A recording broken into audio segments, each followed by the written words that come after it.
undang anak-anak yang masih di balkon, bawa maju ke depan. Kuatkanlah hatimu, lewati setiap persoalan.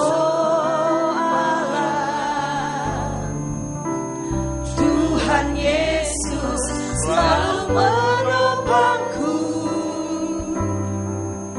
Jangan berhenti harap padanya.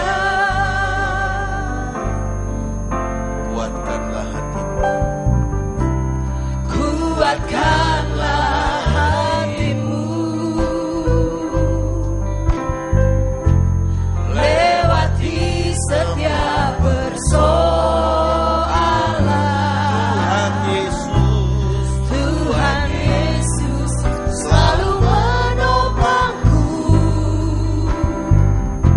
Jangan berhenti harap padanya. Mari angkat tangan sama-sama. Tuhan Pasti sanggup. tangannya takkan terlambat, Tangannya takkan terlambat untuk mengangkatku. Tuhan masih sanggup.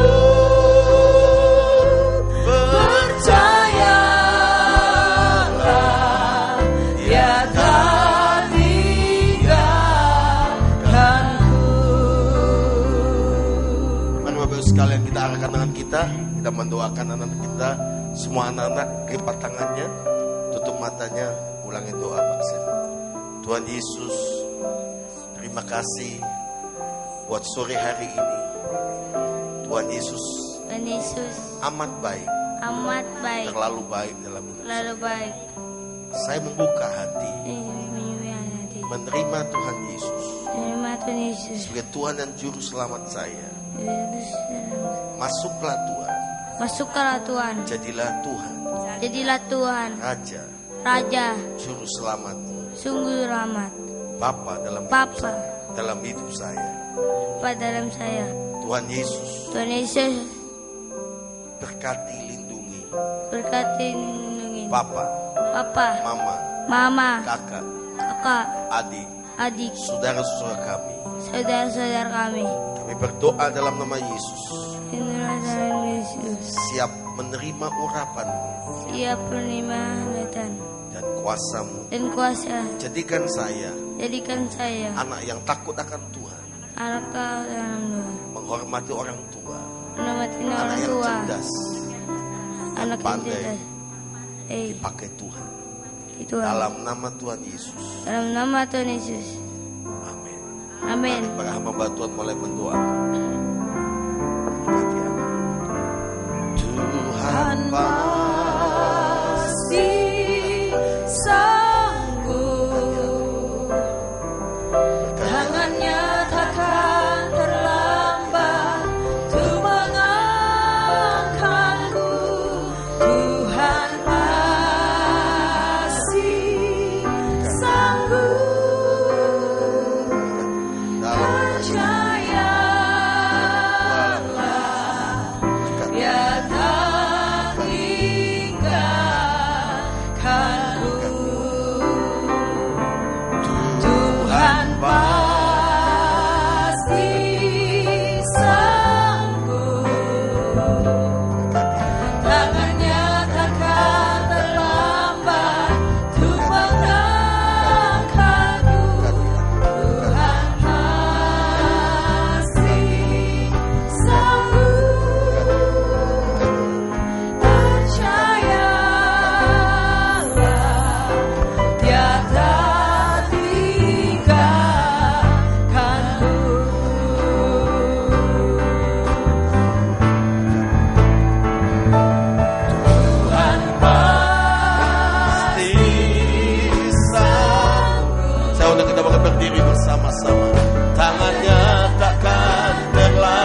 angkat kedua tanganmu tinggi-tinggi. Tuhan pasti sanggup. Tangannya takkan terlambat. Untuk mengangkatmu. Tuhan pasti sanggup. Percayalah, Dia tak tinggalkanku. Semangat saja. Tuhan pasti. Mari angkat kedua tanganmu di balkon, di bawah balkon. Iman dideklarasikan pada Dia. Semua pergumulanmu, semua masalahmu, Tuhan pasti sanggup.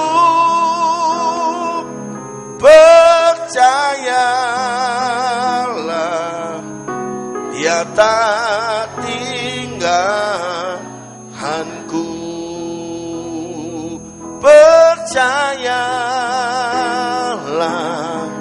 Dia tak tinggalkanku.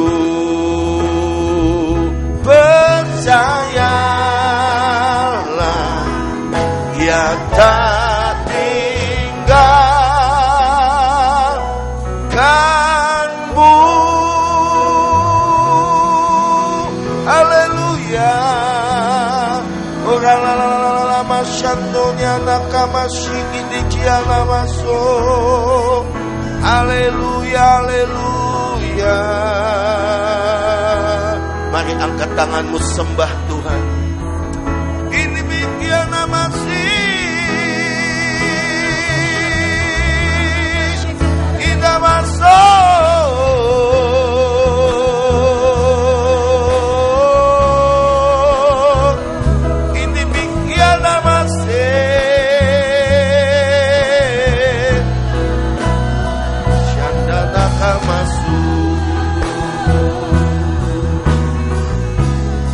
Melihat tingkap langit sudah dibukakan buat kita semua. Kalau kau punya permohonan doa, kalau kau punya masalah, kalau kau punya pergumulan yang belum terjawab, mari angkat kedua tangan, naikkan doamu. Jangan peduli kanan kirimu, bawa kepada Tuhan. Buat terjadi, mintalah maka mendapat. Ketoklah, pintu akan dibukakan bagi. Ini mikir nama Sonia, nama masih. Haleluya, haleluya. Oh, Siana nakama sini mikiana masuk.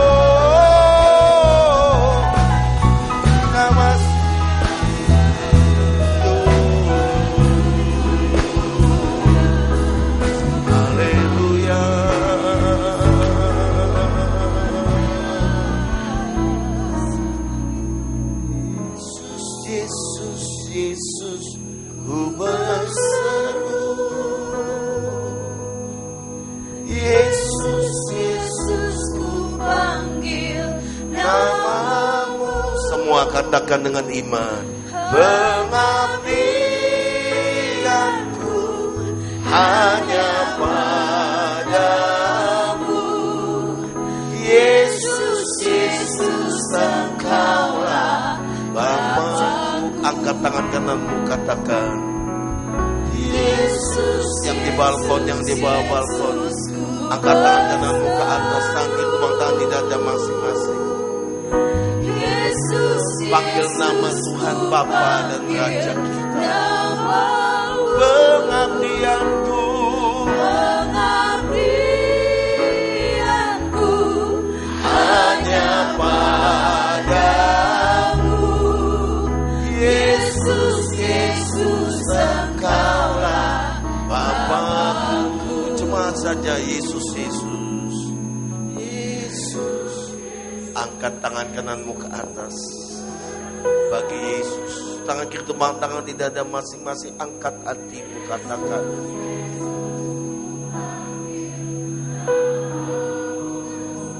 Tuhan, menjamah dan memberkati umat. Terima kasih Tuhan.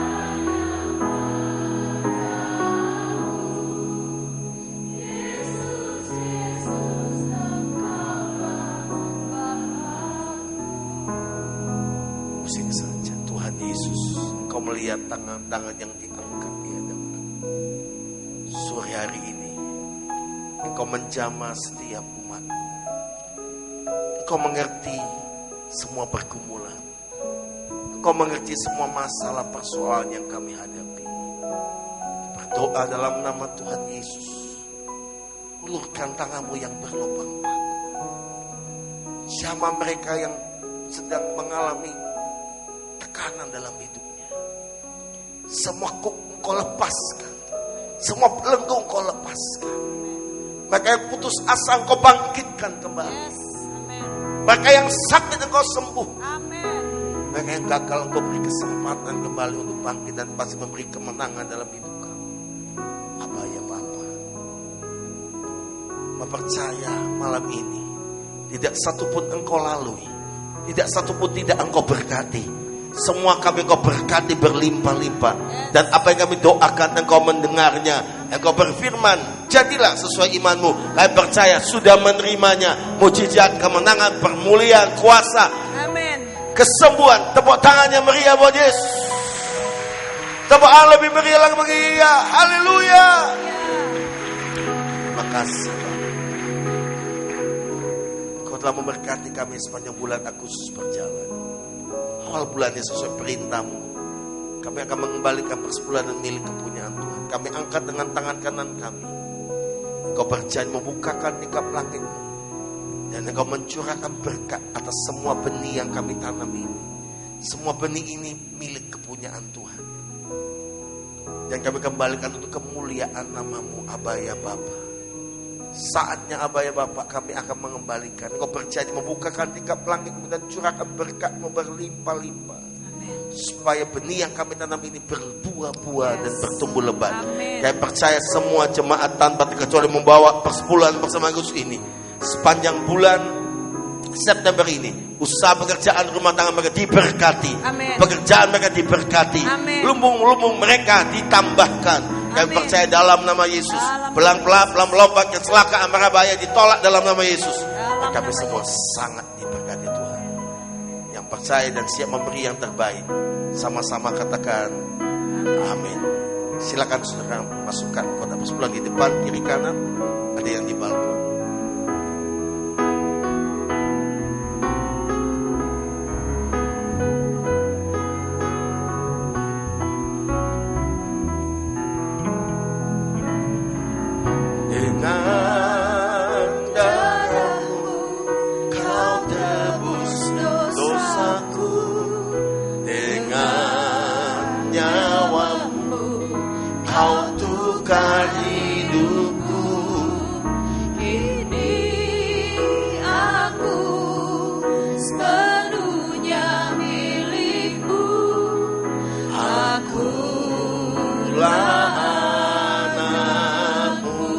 Semua jemaat katakan dengan darah-Mu.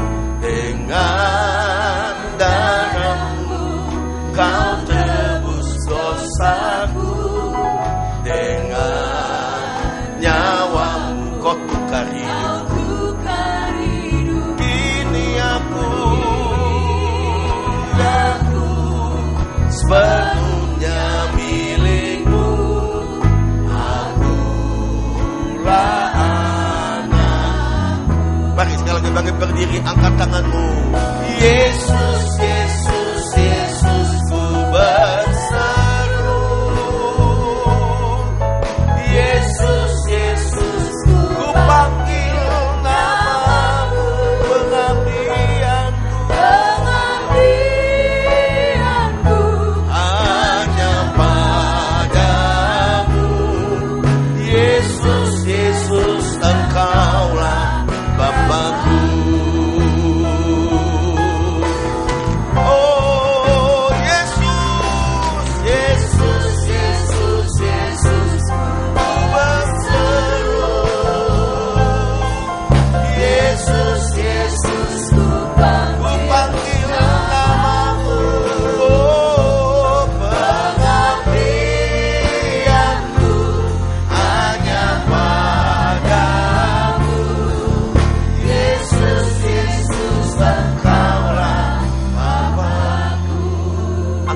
kedua tanganmu. Yesus, Yesus, Yesus. Tutup mata saudara, pandang Dia. Yesus, Yesus, ku manggil namamu. Pengabdianku, Pengabdianku hanya padamu. Yesus, Yesus, Engkaulah Bapa-Ku. Pengabdianku, pengabdianku hanya padamu. Yesus, Yesus, Engkaulah Bapa-Ku. Pengabdianku, pengabdianku hanya padamu.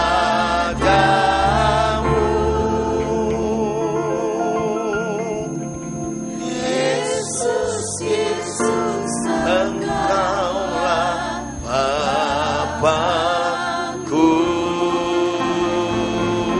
Tepuk tangannya balai meriah buat Yesus Tuhan. Haleluya. Sampaikan pesanmu, sampaikan firmanmu dalam nama Yesus Kristus Tuhan. Yang percaya katakan amin. Silakan untuk kembali saudara. Shalom.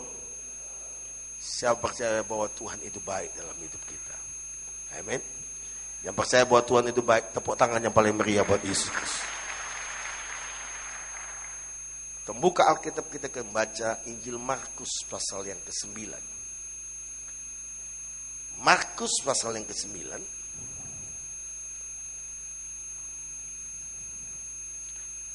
Ayat 17 sampai ayat 29. Saya senang bersama saudara. Saya percaya bulan September ini saudara jauh lebih diberkati daripada bulan lalu. Yang percaya katakan amin. Saya percaya saudara jauh lebih sehat. Yang percaya katakan amin. Markus pasal yang ke-9. Ayat 17 sampai ayat 29. Kita baca sama-sama. 1, 2, 3. Kata seorang dari orang banyak itu, Guru, anakku ini kubawa kepadamu, karena ia kerasukan roh yang membisukan dia. Dan setiap kali roh itu menyerang dia, roh itu membantingkannya ke tanah, lalu mulutnya berbusa, giginya berkertakan, dan tubuhnya menjadi kejang. Aku sudah meminta kepada murid-muridmu supaya mereka mengusir roh itu, tapi mereka tidak dapat. 19. Maka kata Yesus kepada mereka, hai kamu angkatan yang tidak percaya, berapa lama lagi aku harus tinggal di antara kamu? Berapa lama lagi aku harus sabar terhadap kamu? Bawalah anak itu kemari. Lalu mereka membawanya kepadanya, maka roh itu melihat Yesus. Perhatikan, roh setan itu, roh jahat itu melihat Yesus. Setelah melihat Yesus, dia apa yang terjadi? Anak itu segera diguncang-guncangnya, dan anak itu terpelanting ke tanah dan terguling-guling, sedang mulutnya berbusa. Lalu Yesus bertanya kepada ayah anak itu, sudah berapa lama ia mengalami ini? Jawabnya, sejak masa kecilnya. Dan seringkali roh itu menyeretnya ke dalam api ataupun ke dalam air untuk membinasakannya. Sebab itu jika engkau dapat berbuat sesuatu, tolonglah kami dan kasihanilah kami. Jawab Yesus, katamu jika engkau dapat, tidak ada yang apa? Mustahil bagi orang percaya. 24. Segera ayah anak itu berteriak, aku percaya, tolonglah aku yang tidak percaya ini. 25. Kata Yesus melihat orang banyak itu makin datang berkerumun, ia menegur roh itu dengan keras, katanya, hai kau roh yang menyebabkan orang menjadi bisu dan tuli, aku memerintahkan engkau keluar daripada anak ini dan jangan memasukinya lagi. Lalu semua baca dengan keras, keluarlah roh itu sambil berteriak dan menggoncang-goncang anak itu dengan hebatnya. Anak itu kelihatan seperti orang mati, sehingga banyak orang yang berkata, ia sudah mati. Tapi Yesus memegang tangan anak itu dan membangunkannya. Lalu ia bangkit sendiri. Dan ketika Yesus sudah di rumah dan murid-muridnya sendirian, dengan dia. Bertanyalah mereka, mengapa kami tidak dapat mengusir roh itu? Ayat 29 kita baca sama-sama 1, 2, 3. Jawabnya kepada mereka, jenis ini tidak dapat diusir kecuali dengan apa? Berdoa. Yang percaya katakan amin. Yang berbahagia adalah mendengar firman Tuhan, menyimpan dalam hatinya, lebih bahagia menjadi pelaku firman Tuhan. Ayat yang baru kita baca bersama membuktikan ternyata ada penyakit. Memang bisa deteksi secara medis. Tetapi penyakit itu penyebabnya bukan karena sakit, tapi karena roh jahat yang merasuki. Kalau sudah lihat bahwa anak daripada ayah ini, dia kalau sakit itu seperti orang sakit ayam. Sakit ayam, dia terpelanting, dia membanting tubuhnya, lantas kejang dan mulai mulutnya berbusa. Saudara-saudara dikasih Tuhan, seringkali kita melihat kalau ada orang yang sakit, seringkali kita mulai menghakimi orang dan berkata, wah ini orang ada dosanya. Memang Alkitab menceritakan ada penyakit karena dosa. Tetapi tidak semua orang sakit karena dosa. Ada penyebab yang lain karena roh jahat. Buktinya waktu Yesus mengusir roh jahat itu keluar, anak itu sembuh. Yang percaya katakan amin. Tetapi tidak semua penyakit itu karena roh jahat. Tetapi begitu roh jahat itu pergi, anak itu sembuh. Tetapi ada penyakit yang sebetulnya kalau kita mau belajar dari Alkitab, penyakit yang karena kita punya salah pola hidup. Pola kita makan, pola kita melakukan pola hidup yang benar. Ada orang-orang tertentu kalau makan ya secukupnya. Tetapi begitu dia ada makanan kesukaannya, itu remnya blong. Ada orang yang sukanya makan RW, saudara, B1. Itu SIM B1. Istilah kami RW itu B1. Ya kan? Kesukaannya RW. Begitu ada RW, kalau yang biasa 1 piring, begitu makan RW, 3 piring, 4 piring, 5 piring, saudara-saudara. Remnya blong, ngelos terus, langsung tensinya naik. Wut, begitu saudara. Ada yang kesukaannya B2. Ya, kalau ada B2, waduh, lupa. Ya. Mulai makannya tidak terkendali. Akhirnya dia sakit. Dia mulai berkata, wah, kayaknya Tuhan mencobai saya. Kadang-kadang kita harus berhikmat, saudara. Saudara bicara soal makan, saudara-saudara, Tuhan ajar kita doa, berkati kami makanan yang secukupnya. Yang percaya katakan amin. Gak ada yang amin. Yang percaya katakan amin. Coba gak percaya, coba tanya saudara-saudara. Kalau Natal, itu di Sumatera Utara, Sulawesi Utara, yang daerah-daerah kita, itu ternyata setelah malam Natal tahun baru, UGD itu penuh, saudara-saudara. Serius, saudara-saudara. Karena penuh, kenapa? Karena banyak orang sakit.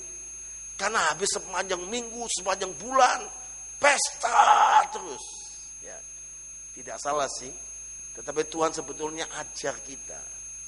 Kalau engkau makan, berkati kami makanan yang secukupnya. Yang percaya katakan amin. Saudara, kalau saya ngomong makanan, kenapa mata saudara melotot kepada saya? Belum tentu orang gemuk itu makannya banyak. Belum tentu, saudara-saudara. Saya bisa buktikan ternyata orang gemuk itu makannya tidak banyak. Saya ini makannya nggak banyak. Saya paling sepiring saja, saudara-saudara. Tapi tambunnya C, saudara-saudara. Ya, saudara-saudara ini dikasih Tuhan nggak? Tapi ada orang kurus, makannya kayak tukang becak, saudara-saudara. Saya kaget, saudara-saudara. Saya pikir begini, saya bercandanya, oh kalau gitu tidak semua orang kurus makannya sedikit. Tidak orang gemuk semua makannya banyak.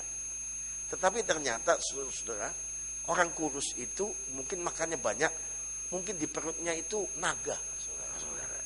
Jadi makan habis. Tapi kalau kami ini cacing, jadi makan sedikit jadi daging, saudara-saudara. Mesti diproses dulu. Tapi just kidding aja. Tapi kalau saudara percaya, ada penyakit yang sebetulnya kalau kita mau jujur, karena memang diizinkan Tuhan. Bukan dari Tuhan. Setan itu pembawa penyakit. Yang percaya katakan amin. Seperti Ayub. Diizinkan Tuhan sakit. Tetapi supaya apa? Orang itu mendapat kemuliaan Tuhan. Orang itu melihat mujizat Tuhan.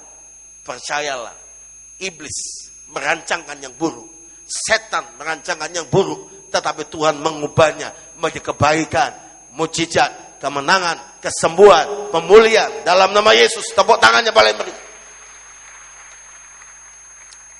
Nah, ayat kita baca bersama memberitahukan waktu Yesus mengusir roh jahat itu, maka anak itu seketika sembuh. Tetapi kesembuhan anak itu ditentukan sikap iman daripada ayahnya. Tahukah saudara, saya mau bicara kepada ayah-ayah, bapak-bapak, kepala rumah tangga. Tahukah saudara, sebagai imam kepala rumah tangga, engkau menentukan rumah tanggamu bahagia, diberkati atau tidak. Karena Alkitab berkata Mazmur 128, orang laki-laki yang takut akan Tuhan, itu diberkati oleh Tuhan. Kalau engkau sebagai pria, sebagai kepala rumah tangga, berposisi sebagai imam yang benar, maka masalah boleh datang, persoalan boleh datang. Tapi bersama Tuhan engkau dapat melakukan perkara yang besar. Yang percaya katakan amin. Tapi ada suami-suami tidak jadi imam. Istrinya lebih jadi imam. Kalau doa keluarga, mama saja yang pimpin. Mama saja yang mulai. No. Mulai hari ini bapak-bapak, dalam nama Tuhan Yesus, mari engkau menjadi imam dalam rumah tangga. Doa tidak perlu panjang. Oh, saya punya teman, kalau berdoa jago sekali. Waduh, kalau doa hebat. Susunannya rapi gitu, kayak puzzle begitu. Dia doa begini, mau pergi keluar kota, dia doa, Tuhan Yesus kami mau pergi pelayanan keluar kota. Tuhan Yesus kirim malaikat Tuhan. Dari depan, kiri, kanan, muka, belakang. Tuhan kirim malaikat menjagai mobil kami. Menjagai semua remnya supaya tidak blong. Tuhan menjagai, mengirim malaikatnya supaya memegang baut-bautnya, sikringnya supaya tidak coplok. Tuhan pegang kepala daripada tukang drivernya supaya kepalanya lurus, tidak menoleh ke kiri ke kanan. Matanya tidak ngantuk, mencicil terus, saudara-saudara. Dalam hati saya, doamu terlalu berlebihan. Tapi Tuhan itu tidak melihat indahnya kata-kata. Ada orang yang kalau doanya, waduh, selangit. Bapa kami di surga, engkau maha kudus, maha dahsyat, luar biasa, ajaib, mulia. Kitab Mazmur dibaca semua, saudara-saudara. Tuhan langsung begini, tak, dan ngomong begini, udah tahu, saudara. Tuhan tidak melihat kata-kata. Tuhan melihat hati kita yang mengasihi dia. Yang setuju katakan amin.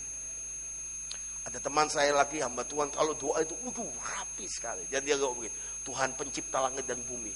Engkau yang menciptakan binatang-binatang di hutan-hutan, di kebun binatang, di taman safari, dan semuanya. Engkau yang menciptakan burung-burung di udara, burung belekok, burung bangkok, dan lain sebagainya. Kena menenerek, saudara-saudara ya.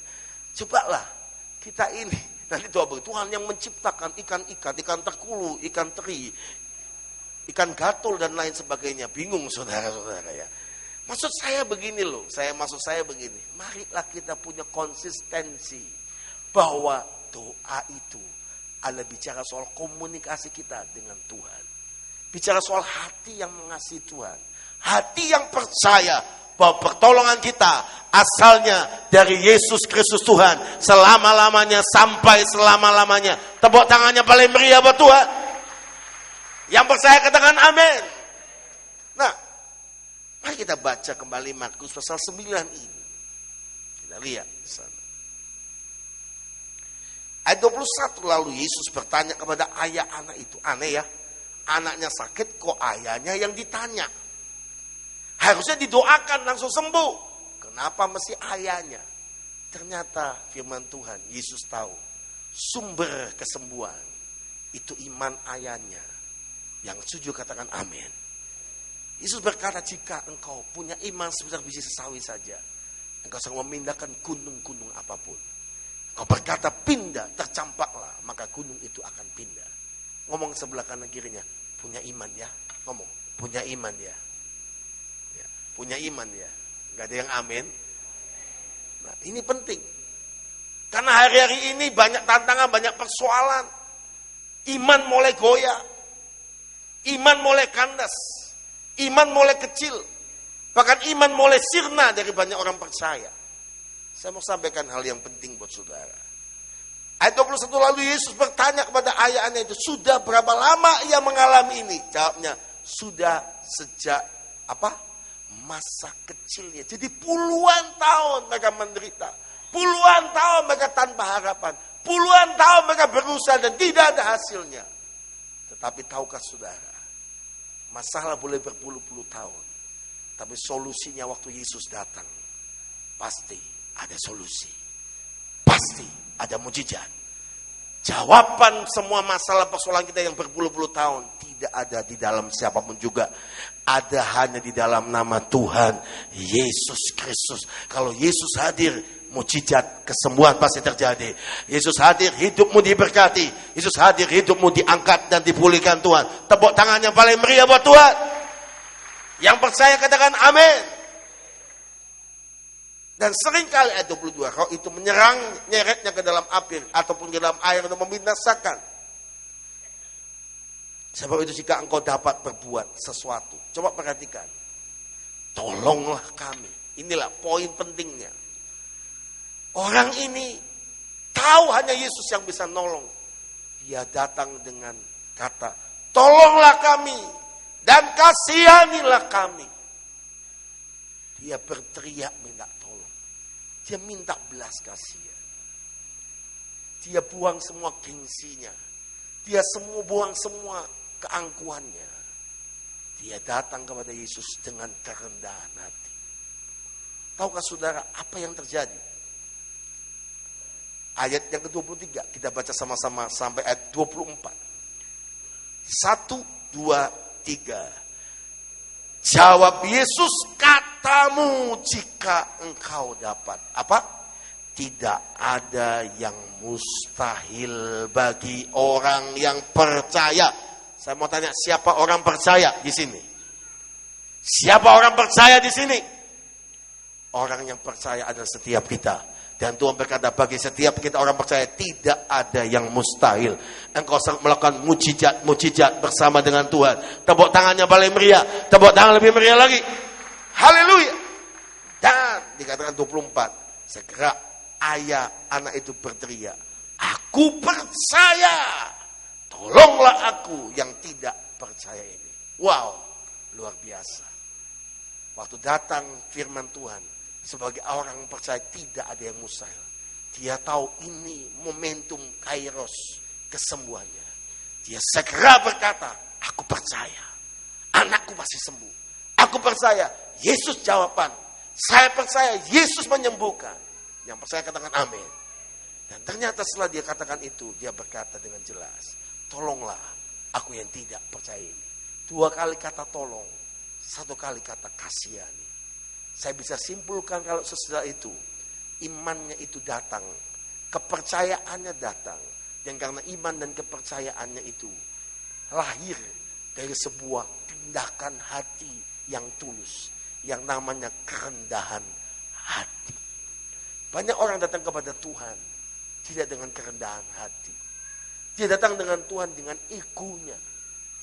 Saya kasih bukti. Orang datang sama Tuhan dengan egonya. Ada seorang ibu mungkin punya persoalan, suaminya pergi entah kemana. Suaminya ikut kuntilanak, wewe gombel. Saudara-saudara ya. Heran ya. Kuntilanak bisa bawa bapak-bapak. Harusnya dia berubah jadi kuntil bapak. Harusnya saudara-saudara ya. Atau kuntil mama, saudara-saudara ya. Karena dia bawa mama-mama, saudara-saudara ya. Nah, apa yang terjadi saudara-saudara? Ternyata karena suaminya tidak tahu kemana, dia doa. Tuhan, tolong Tuhan. Tuhan, selamatkan suami saya. Pulangkan suami saya. Tuhan, ubahkan suami saya. Tuhan, jamah suami saya. Tuhan, biar dia sadar, ingat. Supaya tahu rumahnya di mana. Terus dia doa sama begini. Burung merpati saja tahu pos pulangnya kemana. Gitu saudara-saudara. Ternyata burung merpati kalau dilatih, saya dulu pelihara burung merpati. Itu kalau dilatih lama-lama poma. Tahu rumahnya kemana. Tetapi satu kali dia kena hujan, dia tidak bisa pulang. dia sembunyi di pohon yang lain. Tapi begitu hujan reda, burung merpati itu akan cari ke rumah asalnya. Doalah supaya suami-suamimu poma pulang ke rumah yang benar. Enggak ada yang amin, saudara. Ada yang mengaminkan, berarti ada yang sedang bergumul itu, saudara. Nah, tahukah saudara apa yang terjadi? Waktu dia berdoa seperti itu supaya suaminya bertobat, dapat kabar suaminya kecelakaan. Itu dia dengan kecelakaan, dia marah dengan Tuhan. Kan saya minta suami saya bertobat, Tuhan. Kok malah kecelakaan? Dengarnya cacat lagi. Kakinya jadi cacat, invalid. Jadi lumpuh sebelah.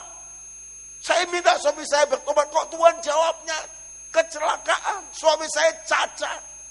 Sudah kan dikasih Tuhan. Kadang-kadang kita doa, minta tolong sama Tuhan. Kita berdoa, minta belas kasihan Tuhan. Terserah Tuhan dong. Caranya bagaimana? Jangan sok ngatur sama Tuhan. Lu gak ada yang amin. Kadang-kadang kita sok pintar dengan Tuhan. Mau ngatur Tuhan. Yang penting caranya Tuhan bagaimana terserah. Yang penting suami itu bertobat. Suami itu kembali. Lu gak ada yang amin. Betul. Dia komplain, suamiku berkecelakaan. Saya dengar dia cacat. Karena dia sakit, cacat. Gak bisa ngapa-ngapain lagi. Kakinya lumpuh satu. Dia pulang ke istrinya. Maka istrinya mulai merawat dia. Waktu merawat dia, dia ngomong begini, ngomel. Tuhan ini gak adil. Saya akan minta dia bertobat. Kok malah lumpuh sebelah. Kurang kerjaan aja. Wes tuwek, elek, ngompol lagi. Saudara-saudara. Mungkin begitu, saudara-saudara. Mungkin dia komplain, dia berkata. Tuhan jawab dari surga cuma dengan senyumnya. Dan Tuhan mulai berkata, ya gak tahu sih. Sebelumnya aku sedang menjawab doanya. Lewat proses itu, suaminya mulai buka hati. Bertobat. Terima Yesus. Dan suami itu mulai percaya kepada Yesus. Dan suami itu mulai ada pemulihan hati. Akhirnya, doa ibu ini dijawab oleh Tuhan. Meskipun prosesnya sakit.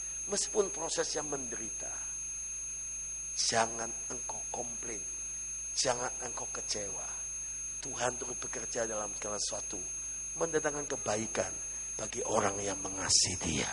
Yang percaya tepuk tangannya paling meriah, tepuk tangan lebih meriah lagi bagi dia. Apa yang saya saksikan itu adalah betul terjadi. Pria itu akhirnya bertobat terima Yesus, dan akhirnya pria itu melayani Tuhan. Dan akhirnya dia full time. Meskipun dia lumpuh separuh kakinya, dia mulai menjadi penginjil dengan nama Judson Taylor. Penginjil lumpuh kaki sebelah, tapi yang memenangkan ratusan jiwa, ribu jiwa di Inggris. Oleh karena doa istrinya. Tahukah saudara, Tuhan kita, Tuhan yang luar biasa. Tuhan kita punya cara miliaran, jutaan. Cara untuk menjawab doa kita. Hari ini Tuhan cuma tanya satu. Apakah engkau percaya? Dia berkata supaya ayah anak itu. Tolonglah kami. Kasihani kami. Tolonglah aku yang tidak percaya ini. Aku percaya. Ini bicara soal kerendahan hati. Apa sih akibatnya kerendahan hati itu? Apa sih definisi kerendahan hati? Kadang-kadang kita bisa menilai orang lain berkata dia sombong, saya rendah hati. Apakah penilaian sombong dan rendah hati dari segitu saja? Mari kita lihat Alkitab berkata apa tentang kerendahan hati itu. Siapa mau percaya? Mari kita mau jadi orang-orang yang rendah hati. Yang percaya katakan amin. Orang yang rendah hati yang pertama adalah orang yang mau dibentuk dan diproses oleh Tuhan. Orang yang rendah hati bicara soal bukan kehendaknya, tapi kehendak Dia.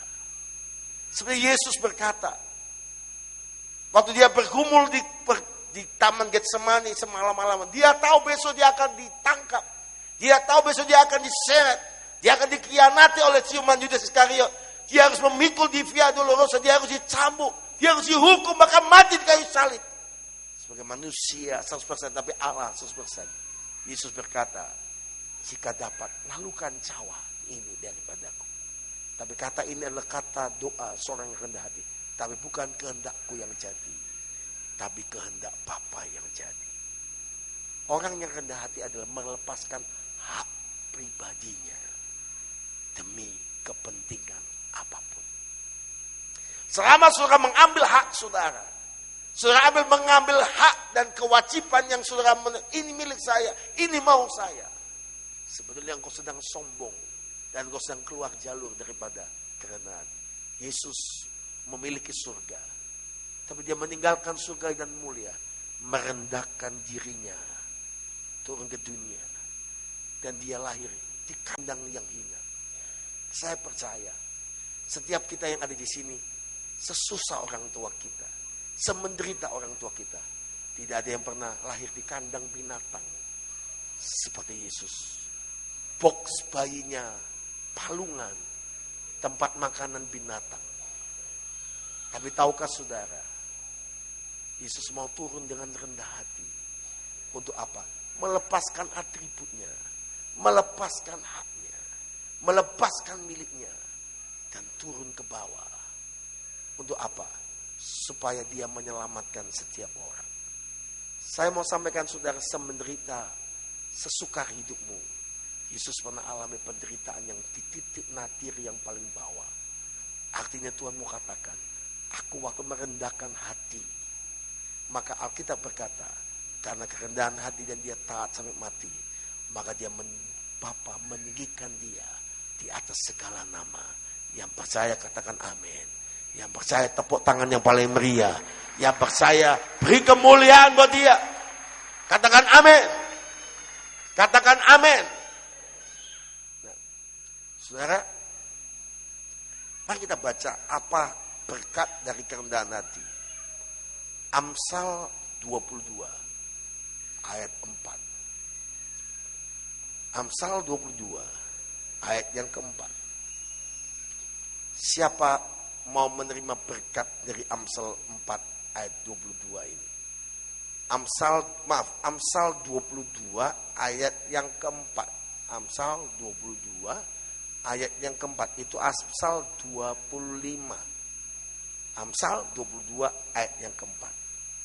Mari kita baca sama-sama. 1, 2, 3. Ganjaran kerendahan hati dan takut akan Tuhan adalah kekayaan, kehormatan, dan kehidupan. Doa saya setelah saya mengerti kebenaran ini, saya tidak minta apa-apa. Karena kalau kita minta kekayaan itu bisa habis. Kalau kita minta kepandaian itu bisa habis juga. Kalau kita minta kedudukan, pangkat, juga akan habis. Tapi saya hanya berdoa. Doa, minta kerendahan hati. Ganjaran kerendahan hati dan takut akan Tuhan adalah satu. Kekayaan, kehormatan, dan apa? Kehidupan. Siapa yang mau terima kekayaan? Siapa yang mau terima kehormatan? Siapa yang mau terima kehidupan? Sumber awalnya, kunci mendapatkan itu adalah kerendahan hati dan takut akan Tuhan. Doa saya, Tuhan, saya tidak minta lain. Saya minta hati Yesus dalam hatiku. Yang percaya katakan amin. Mari kita buka lagi ayat Matius pasal 11.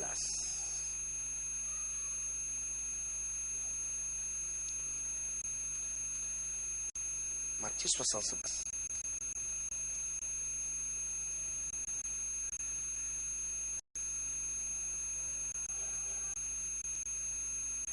Yesus ngomong gini, kalau kamu belajar daripadaku, bukan belajar karena dia hebat, dia bisa membangkitkan orang mati, dia bisa melakukan perkara-perkara yang besar. Tapi lihat, Yesus suruh kita belajar dari dia. Belajar akan apa? Matius 11 ayat 29. Matius 29. Baca sama-sama. 1, 2, 3. Pikulah kuk yang kupasang. Belajarlah dari Yesus. Karena Yesus itu apa? Lemah lembut dan apa?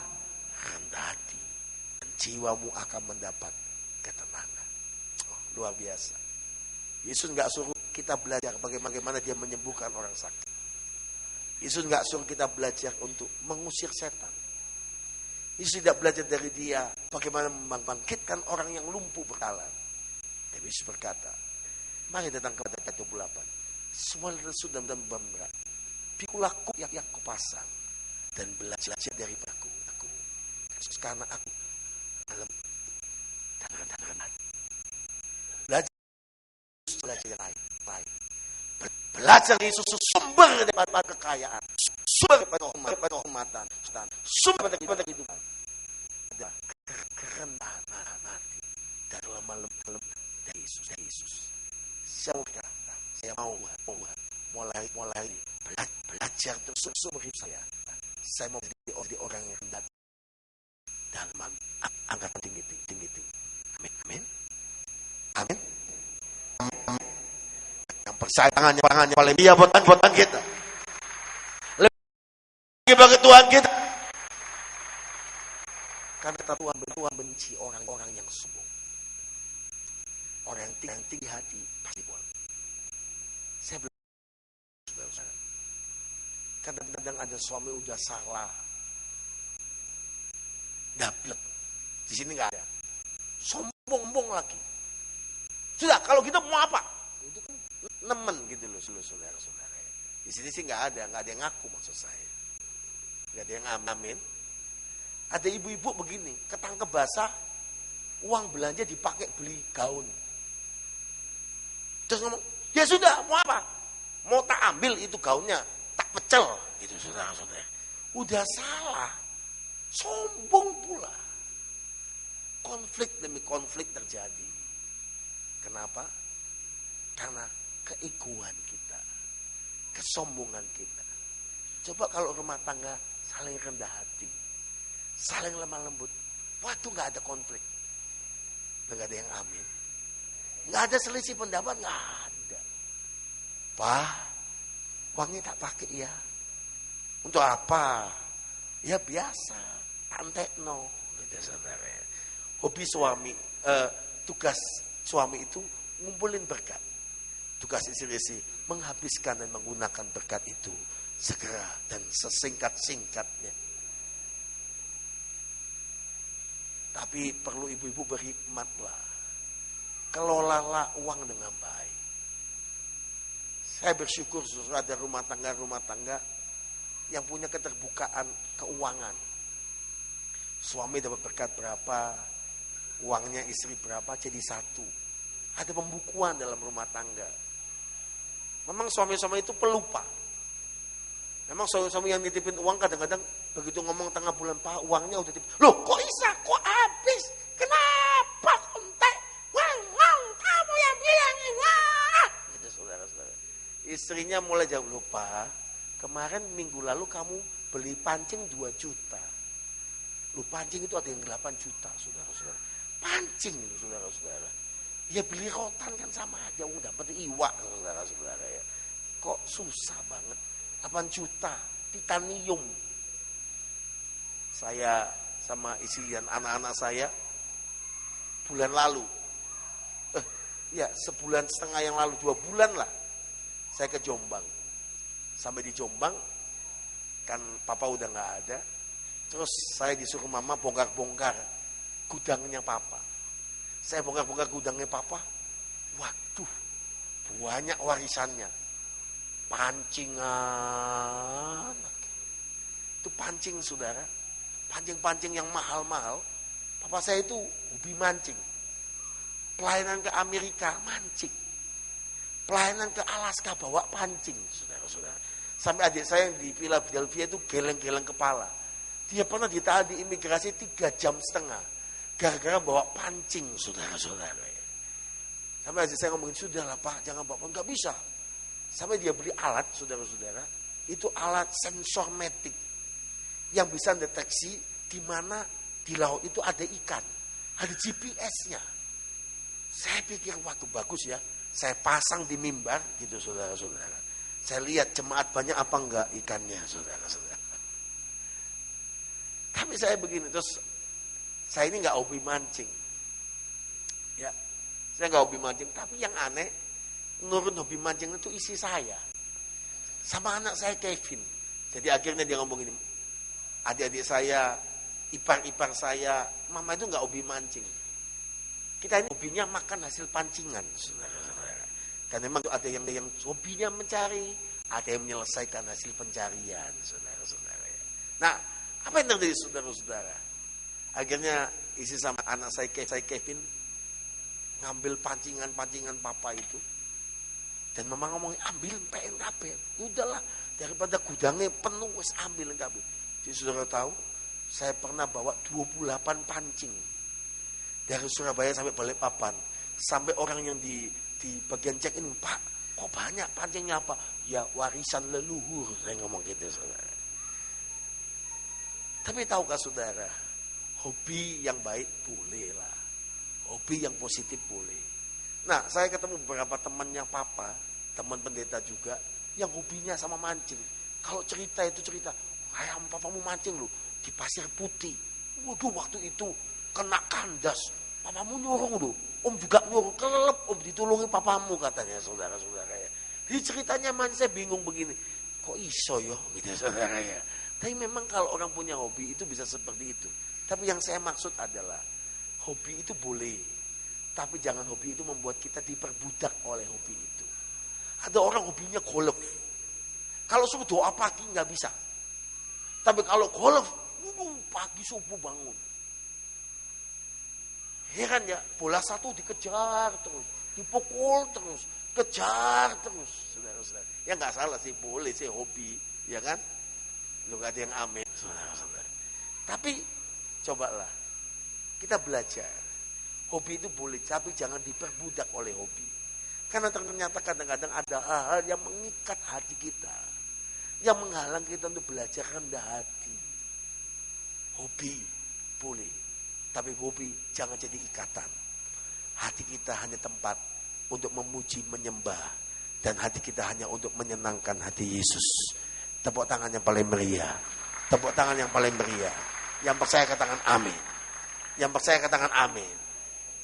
Saya punya hobi. Ini buka rahasia. Hubung istriku gak ada. Saudara-saudara. Hobi saya itu kalau lihat cincin batu bagus, pingin beli, saudara-saudara. Cuma kadang-kadang begitu lihat harganya mahal, uangnya nggak ada. Terus mulai melirik, kartunya banyak, tinggal digesek. Cuma geseknya gratis, bulan depan bayar, saudara-saudara. Nah, tapi saya senang begini, saya ngomong gini, udahlah, kalau papa memang ada berkatnya, beli aja. Ya, saya kadang-kadang kalau udah lihat yang bagus, cincin begitu, saya lihat, saya perhatikan, saya doakan, saya kumuli, dan saya menabung, saudara-saudara ya. Nah, ternyata sudah tabungannya pas, harganya cocok ke sana, cincinnya payu, saudara-saudara. Ternyata kadang-kadang Tuhan itu mau kita tidak terikat hobi, tidak terikat hal-hal yang duniawi. Hati kita harus belajar dari Yesus. Yesus itu rendah hati, Yesus itu lemah lembut. Yang percaya katakan amin. Buang semua yang mengikat hatimu. Buang sampah-sampah. Buang hal yang membuat engkau jauh dari Tuhan. Belajarlah daripada Yesus. Ada orang hobinya tidur. Heran. Heran kalau tidur. Pokoknya kalau lihat bantal itu kayak lihat obat tidur. Itu tidur sek 12 jam. Sek 16 jam. Dibangunnya itu belum. Bangsawan, tahu bangsawan? Bangsane Tangyawan. Kalau bangun jam 9, jam 10 gitu, heran saudara-saudara. Ya, ada hobi yang lain lagi saudara-saudara. Yang mengikat, ada orang kalau minum kopi melulu. Pagi kopi, siang kopi, malam kopi, tengah 12 malam kopi. Di sini nggak ada kok. Ya, boleh minum kopi, tapi jangan terikat. Gak ada yang amin. Ada lagi orang punya hobi, saudara-saudara. Utang gak bayar, itu hobi juga, saudara-saudara. Utang gak bayar, heran. Utangnya ingat, bayarnya lupa. Mesti bertobat, saudara-saudara ya. Ya, malam ini saya mau ajak kita belajar dari Yesus. Yesus rendah hati, Yesus lemah lembut. Buktikan bahwa dia membuktikan kerendahan hatinya. Dia mati di kayu salib.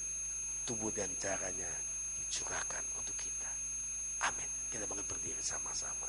Kita datang kepada Tuhan.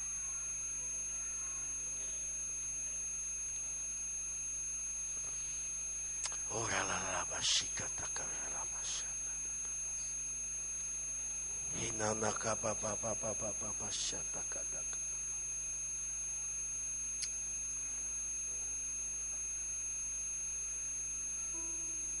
Tuhan mau melihat hati setiap kita.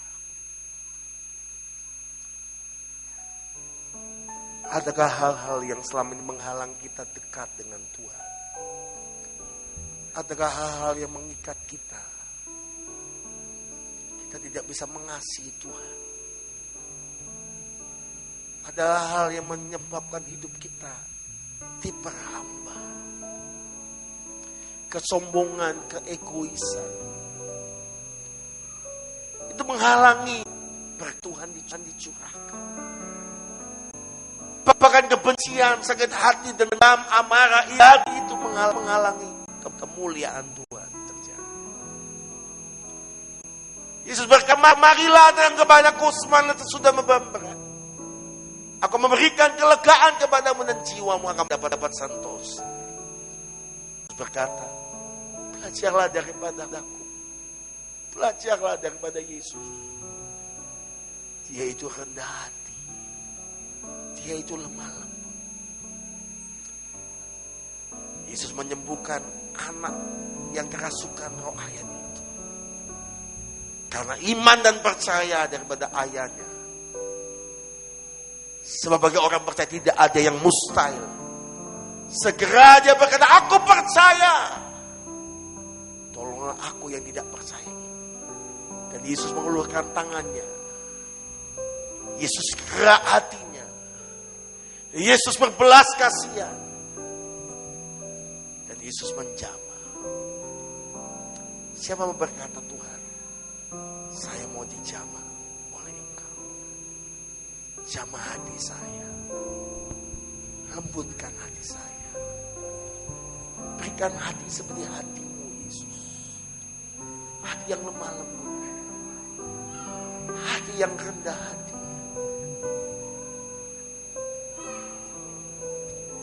Kalau engkau orangnya berkata, aku yang sombong, aku yang egois, aku yang gampang tersinggung, aku yang kaku ini, Tuhan, ampuni. Aku yang selalu menangan sendiri. Saya mau bertobat, Tuhan. Kalau engkau berkata, engkau mau belajar dan berkata, Tuhan, ubah hatiku. Angkat tangan kananmu ke atas. Tangan kiri tumpang tangan di dada masing-masing. Ubah hatiku seperti hatimu, setulus kasihmu, kasihmu Tuhan. Biar aku mataku seperti matamu, pancarkan kasihmu. Ku mau jadi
hatimu tinggi-tinggi. Ubah hatiku, ubah hatiku seputih. Berikan hatimu dalam hati kami, ya Allah. Berikan kerendahan hati seperti itu.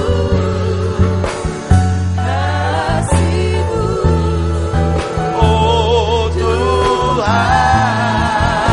biar mataku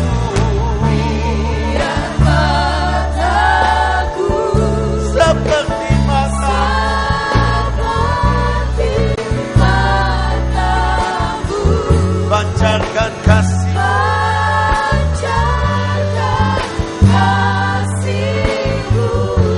Ku mau jadi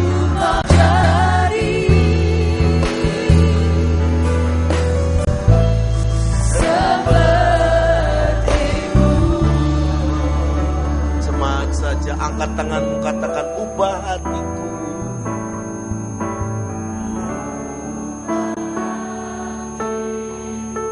Seperti hatimu ya Yesus.